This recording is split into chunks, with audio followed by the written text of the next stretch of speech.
Essa é a segunda de uma série de palestras sobre a sabedoria dos Upanishads. Os Upanishads são textos muito antigos, indianos, que remontam assim, o que há de mais autêntico, mais elevado dentro daquela tradição védica antiga. E eles fazem parte daquele tipo de ensinamento que era transmitido de mestre para discípulo. Aliás, uma das interpretações do nome Upanishad diz justamente que é esse conhecimento, que é um conhecimento de uma natureza mais elevada, que é transmitido do mestre para o discípulo, ou seja, ele pressupõe que o discípulo já tenha um mínimo de preparação, de conhecimento para poder absorver esses ensinamentos.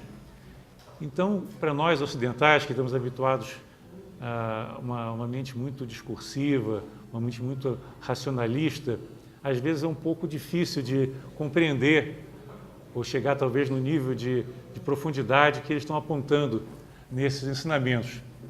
Os Upanishads, na realidade, são muitos, falam em 112 Upanishads, mas existem mais ou menos uns 10 que são tidos como os Upanishads mais estudados e mais importantes. E hoje nós vamos tratar de um deles chamado Kena Upanishad, que é um Upanishad assim, dos mais representativos e dos mais profundos também. E esse Upanishad trata, como na maior parte dos outros Upanishads, da natureza do absoluto, do relacionamento entre o absoluto e a nossa natureza mental e também com a nossa natureza material. Só que para nós podermos assim penetrar nas profundidades dos Upanishads, nós temos que nos despojar um pouco das nossas visões ocidentais, que são muito calcadas na dualidade. O ensinamento dos Upanishads visa basicamente você transcender as limitações mentais que nos aprisionam ao mundo dualista, um mundo em que a coisa é ou não é, ou é direito ou é esquerda, ou é positivo ou é negativo. Nós sempre trabalhamos com a mente em dualidade. Os Upanishads procuram mostrar que existe uma realidade que transcende esse mundo da dualidade, que é um mundo muito mais belo, muito mais completo e que é a razão de ser desse nosso mundo material. A ciência e as nossas universidades, de uma forma geral, consideram que nós temos um mundo material e temos um mundo intelectual, que é o que nós valorizamos mais. Nós valorizamos e incentivamos que nossos filhos desenvolvam bastante a mente, sejam pessoas intelectuais, pessoas com muito conhecimento. Só que os Upanishads falam que existem dois tipos de conhecimento, o conhecimento inferior e o conhecimento superior. O conhecimento inferior é aquele que nós estudamos na universidade, que pode ser aprendido pelos livros, pode ser aprendido pelo estudo, de uma forma geral. Inclusive o conhecimento que você tem até nos livros sagrados, o conhecimento projetado já em palavras e convertido numa forma. Agora, existe um tipo de conhecimento, que eles chamam de conhecimento superior, que é aquele conhecimento que está além da nossa razão, da nossa capacidade intelectual. É o tipo de conhecimento que só pode ser absorvido pelo coração, aquele conhecimento que se obtém pela identidade, na medida que você coloca a sua consciência no nível mais elevado do que o nível puramente mental e intelectual. Então, para estudar os Upanishads, nós temos que estar preparados, né, para transpor essa limitação que nós nos autoimpomos, né, de analisar tudo de uma forma analítica. Nós temos que tentar utilizar aquilo que Blavatsky chamava da sabedoria do coração, que não é a sabedoria da mente, a sabedoria intelectual, aquela sabedoria que você obtém na medida que você compreende, num outro nível, o ensinamento. Você tem que ler além das palavras, além da razão, para chegar num nível de conhecimento de alma, um nível de conhecimento em que você transcende a dualidade. Bom, então o Kena Upanishad, ele começa indagando sobre o relacionamento entre a consciência mental, que é a que nós normalmente atuamos, né, e a consciência de Brahman. Brahman, na literatura hinduísta, representa a divindade máxima. Algumas vezes se usa até o nome aquilo para indicar Brahman, porque é um ser, uma divindade que está além de qualquer descrição. Normalmente, quando nós estudamos no catecismo o que é Deus, nós estabelecemos uma série de atribuições. Deus é onipresente, onipotente, onisciente, e Deus é bom. Enfim, nós damos uma série de qualidades para o nosso conceito de Deus. Então, nós estamos formulando uma imagem mental de Deus. o que os Upanishads e os místicos indianos colocam é que sempre que você qualifica, você está limitando, porque o absoluto não pode nunca ser restrito a qualquer tipo de qualificação, qualquer tipo de descrição. Então, para conhecer a natureza do absoluto, nós temos que deixar de lado os nossos preconceitos, as nossas visões de mundo e tentar entender através da identidade, através de um sentimento de estar sem divisão. Não é? Então, para falar da consciência de Brahma, nós estamos falando de algo muito abstrato, algo que não pode ser capturado pelos sentidos e muito menos pela mente. Então, o que nós podemos fazer é tentar vislumbrar, ter uma pálida ideia, né, do que é aquilo que está além da mente, porque a mente em si ela é incapaz de, por ela mesma, conhecer. Quer dizer, a razão pura, como Immanuel Kant já dizia, é incapaz de conhecer mais do que aquilo que está no nível do pensamento, no nível da razão. Mas os orientais dizem que existe um nível acima do nível puramente mental, que é o nível de uma porção, vamos dizer assim, da nossa natureza, né? Que é a nossa natureza superior, que é também a nossa natureza divina, que transcende todas as limitações. Na medida que nós elevamos a nossa consciência além do nível puramente mental, nós mergulhamos numa nova dimensão de ser em que pode-se conhecer as coisas por identidade, pode-se conhecer coisas num nível muito mais profundo do que a nossa mente intelectual é capaz de conhecer. Então, os Upanishads representam a consciência de Brahma como algo transcendente. Mas a consciência de Brahma é algo transcendente, mas é alguma coisa que não está afastada, não está dissociada de nós. Porque esse Brahman faz parte de nós, Brahman é uno conosco, né? De alguma forma nós temos um acesso a essa consciência. A ideia então é que todos nós já somos divinos por natureza, todos nós fazemos parte de Brahman, que é o absoluto, que é o todo. Só que nossa visão desse absoluto, a nossa consciência desse absoluto está obscurecida pelo fato de nós estamos focando a nossa atenção no mundo inferior. E a nossa consciência ela vai onde está o nosso foco.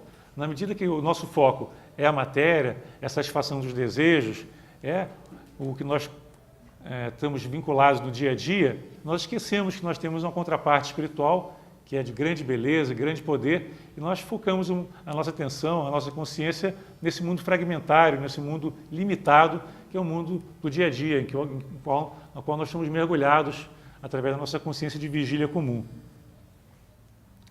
Então, o que os Upanishads dizem que esse mundo material, exterior, que nós podemos perceber pelos 5 sentidos, não é que seja um mundo ilusório, no sentido de não existir. Ele existe, mas ele é apenas uma projeção de uma realidade maior, de uma realidade superior. Essa é a questão, quer dizer, é como se você estivesse vendo uma sombra e tentando entender aquilo que gerou a sombra. Quando você se identifica com a sombra, você está se identificando com algo menor, com algo que dá uma pálida ideia do objeto que gerou a sombra. Quer dizer, a sombra do nosso corpo, quando é projetada na parede ou no chão, ela dá uma tênue ideia, dá mais ou menos uma ideia do que nós somos em termos de forma. Mas na medida que o sol se coloca, ou a luz se coloca em um ponto diferente, essa sombra muda, porque ela é uma projeção apenas, não é a realidade em si. Então o que os Upanishads dizem é o seguinte, existe uma relação entre a sombra e a realidade. E existe uma relação entre o mundo perceptível pelos sentidos e essa realidade também. Só que nós temos que ter a inteligência, temos que ter a capacidade de saber que o mundo que pode ser absorvido, concebido pelos sentidos, é apenas uma sombra, é apenas um aspecto limitado de uma realidade superior. E o objetivo do sábio, então, é chegar a contemplar, chegar a compreender e sentir, assim, através da sua consciência superior, essa natureza mais elevada do seu ser. Isso, quer dizer, na medida que nós conseguimos penetrar cada vez mais, mergulhar cada vez mais profundamente nessa nossa natureza interior, nós cada vez mais percebemos que esse mundo externo é realmente um mundo muito limitado. Nós percebemos que é uma possibilidade de se viver numa dimensão muito mais plena, muito mais luminosa, muito mais bela do que esse mundo fragmentário, esse mundo cheio de dor, de sofrimento que nós vivemos no dia a dia. E é interessante que as pessoas estão tão apegadas a esse mundo externo, esse mundo dos sentidos, né? Que elas não se dão a oportunidade de pesquisar, de tentar vislumbrar algo que seja além desse mundo limitado, esse mundo feio, esse mundo projetado. E é importante notar que esse mundo exterior é um mundo que está se transformando continuamente. Ele, como é uma sombra, é uma projeção de algo maior, dependendo de quem está visualizando, ele vai ter uma aparência diferente também. Não é à toa que as pessoas descrevem uma mesma cena, uma mesma situação, de formas muito diferentes, porque cada pessoa vê o mundo à sua maneira. Cada um projeta o mundo para fora em função de todo o seu conteúdo mental, de todo aquele acúmulo de informações, aquele acúmulo de conceitos que vieram da família, que vieram da escola, da religião e de toda uma experiência de vida que foi acumulada ao longo de anos. Então, cada um projeta o mundo em função do que ele é interiormente. Uma pessoa pessimista projeta um mundo feio, um mundo somente de guerras, de destruição, onde não existem pessoas boas, porque ela está projetando um conteúdo mental para fora. Já uma pessoa otimista, uma pessoa espiritualizada, ela vê sempre o lado positivo das realidades, né? E vê o mundo também de um ponto de vista muito mais belo, muito mais luminoso. Então, o mundo é o que nós o projetamos. E esse é um ensinamento muito importante da filosofia védica e dos Upanishads, que não existe uma realidade absoluta do lado de fora, vamos dizer assim, do lado de fora. O que existe é uma projeção do nosso conteúdo mental. Nós captamos o mundo pelos sentidos, só que esses sentidos são um instrumento da mente.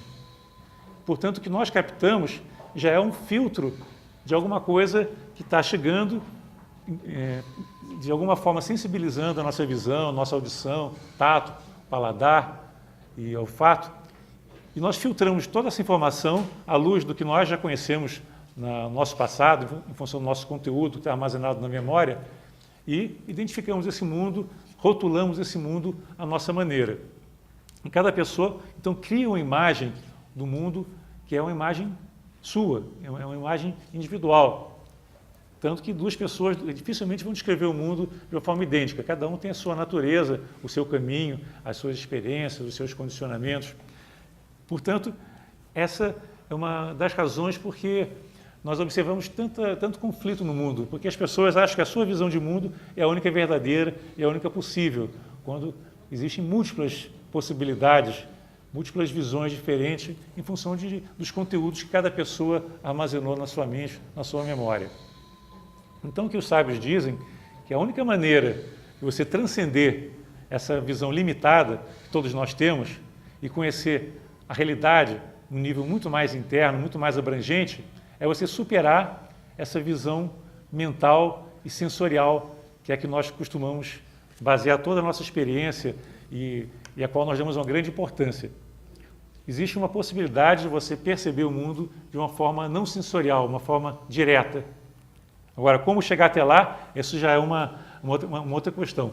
Então, hoje, nós vamos falar um pouquinho sobre esse texto do Kena Upanishad, que dá uma indicação. Ele não descreve como é que é essa relação da mente com o suprafísico, né, o supramental, mas dá algumas dicas, algumas indicações que vão permitir que nós, através da nossa intuição, do nosso coração, nós possamos, de alguma maneira, despertar para essa realidade superior. Então, o Kena Upanishad começa dizendo o seguinte, né? Primeiro, o discípulo está perguntando ao seu mestre: o que leva a mente em busca de uma meta distante? O que impele o primeiro sopro de vida a seguir o seu caminho? De onde procedem estas palavras que falamos? Que espírito está por trás do funcionamento dos olhos e dos ouvidos? Então, essa é uma questão que acho que muitas pessoas já se colocaram, né? O que está por trás dessa nossa capacidade de ver, de ouvir? Por que nós vemos e ouvimos da maneira que nós vemos e ouvimos e sentimos o mundo, né? O que leva a mente numa direção ou noutra, né? O que leva a nossa vitalidade a se orientar num sentido ou no outro? E que vitalidade é essa que flui através de nós? De onde ela procede? Como é que ela está dirigida? Então, isso é um questionamento básico dentro da nossa existência. Só que, nesse caso, o discípulo está muito preocupado com o quê? E o mestre tenta mostrar uma visão muito mais abrangente dessa realidade. Então, respondendo a pergunta, né, o que está por trás disso tudo, né, da mente, por trás do ouvido, da visão? Então, diz ele, é aquilo que é o ouvido por trás do ouvido, o olho por trás do olho, a mente da mente, o verbo por trás da palavra, a vida do alento da vida. Então existe assim, algo no ouvido que transcende o ouvido, que é a razão de ser da nossa capacidade de ter audição. A nossa visão também ela não nasceu por acaso, ela é uma função usada pela nossa mente para nos comunicarmos com o mundo. Mas por trás dessa visão existe alguma coisa que é a razão de ser dessa visão, é a visão da visão. Na audição também nós temos o ouvido do ouvido, que é aquilo que está por trás do ouvido, que permite o ouvido exercer a sua função. E continua o texto. Através daquilo, quer dizer, aquilo que é superior, os sábios encontram sua libertação e, continuando sua rota nesse mundo, tornam-se imortais. Então, aqui o texto está apontando para uma realidade superior, inominada, para a qual se dá o nome de aquilo, para não caracterizar nada que tenha uma qualidade específica. E, na medida que o sábio consegue sintonizar, se colocar em relação com esse absoluto, com esse aquilo, né? Ele se liberta desse mundo ilusório, desse mundo limitado, desse mundo onde nós estamos aprisionados e começam então a descobrir o seu verdadeiro caminho. E aí tornam-se imortais. Então, é a qualidade da audição que permite que o nosso ouvido possa ouvir. Então, é interessante que a nossa ciência, ela diz, a ciência convencional, né, diz que o órgão precede a função. Quer dizer, é como se a nossa audição tivesse surgido naturalmente com uma evolução da espécie apenas, né? Já os Upanishads e a tradição antiga diz o seguinte, que a função precede o órgão.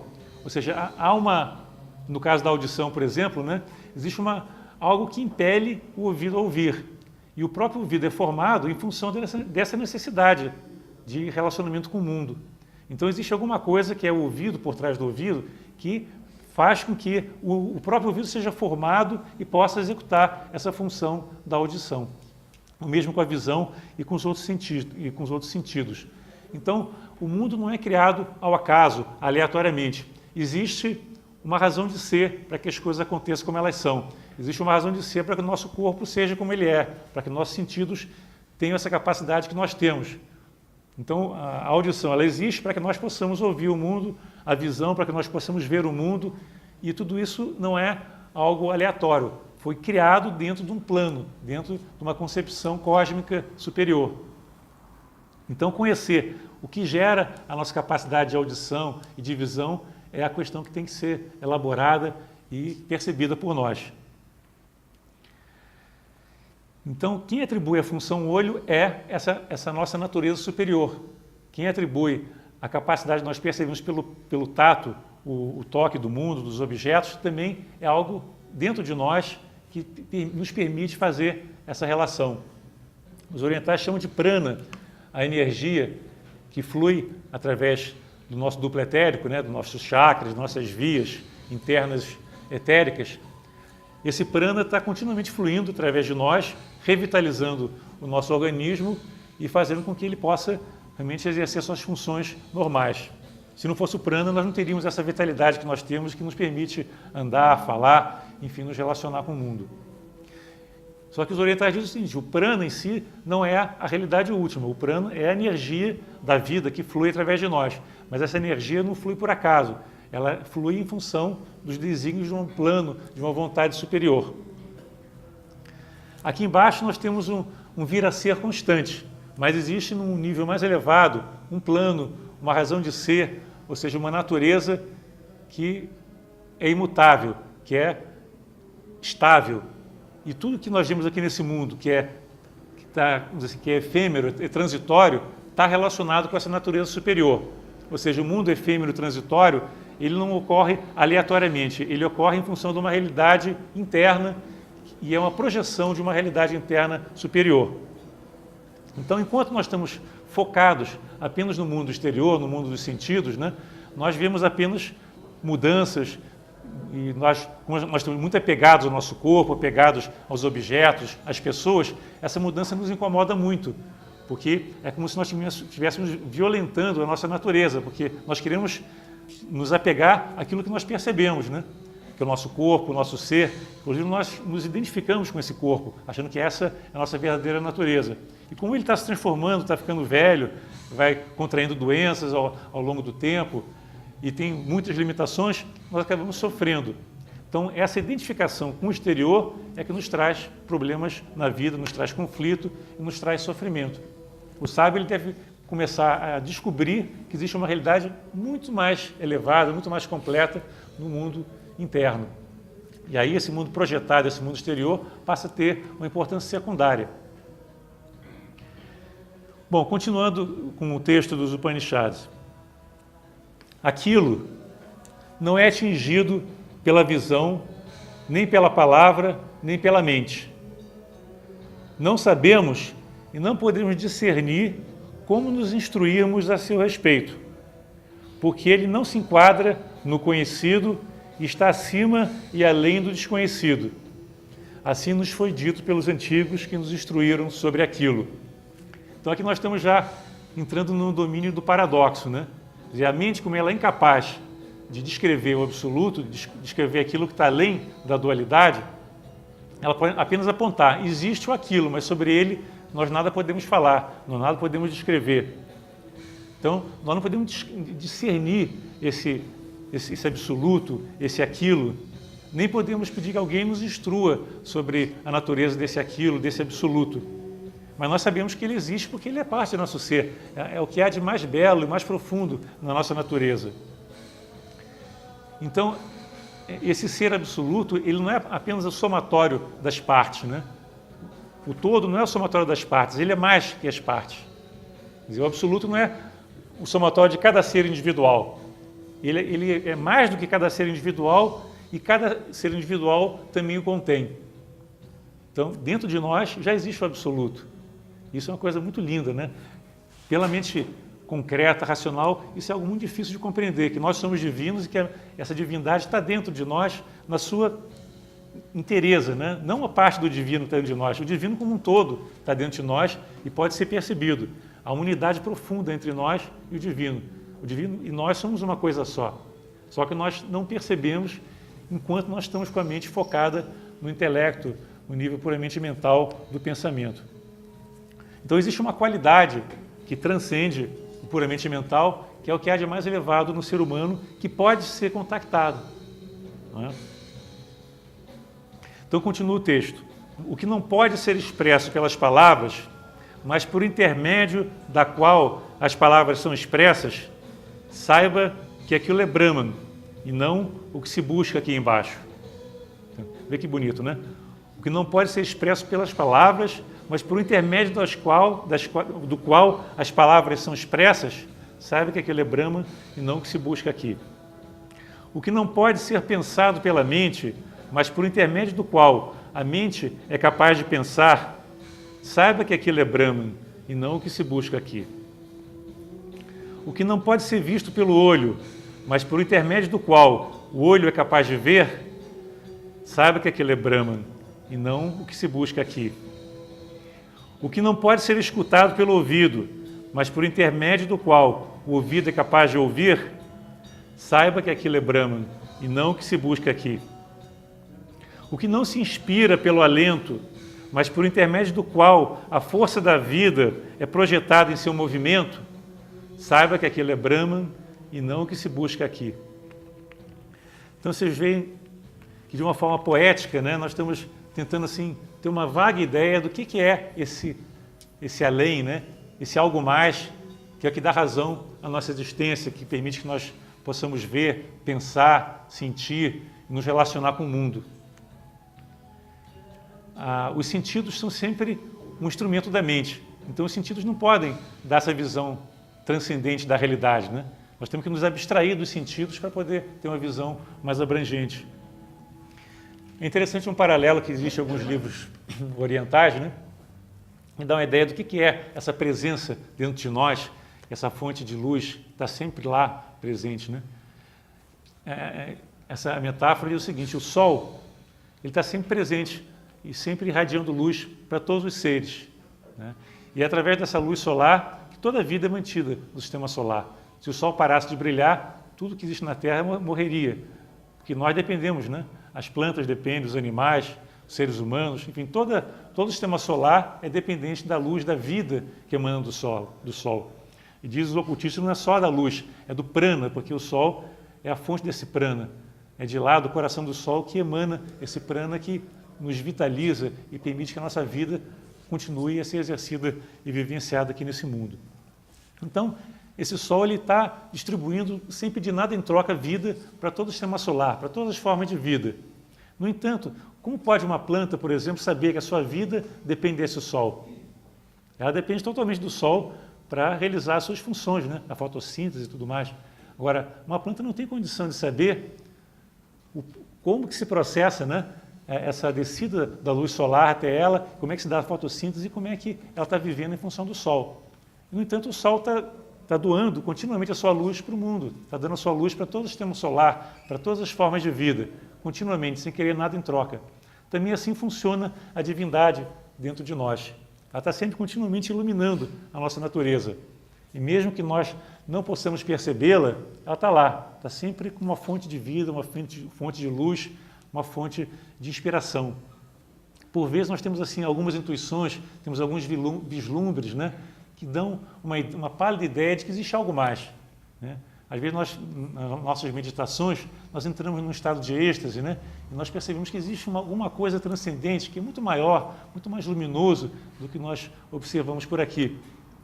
Mas, de repente, nós voltamos para a nossa consciência de vigília normal e passamos a atuar novamente no mundo dos sentidos, no mundo dos conteúdos mentais.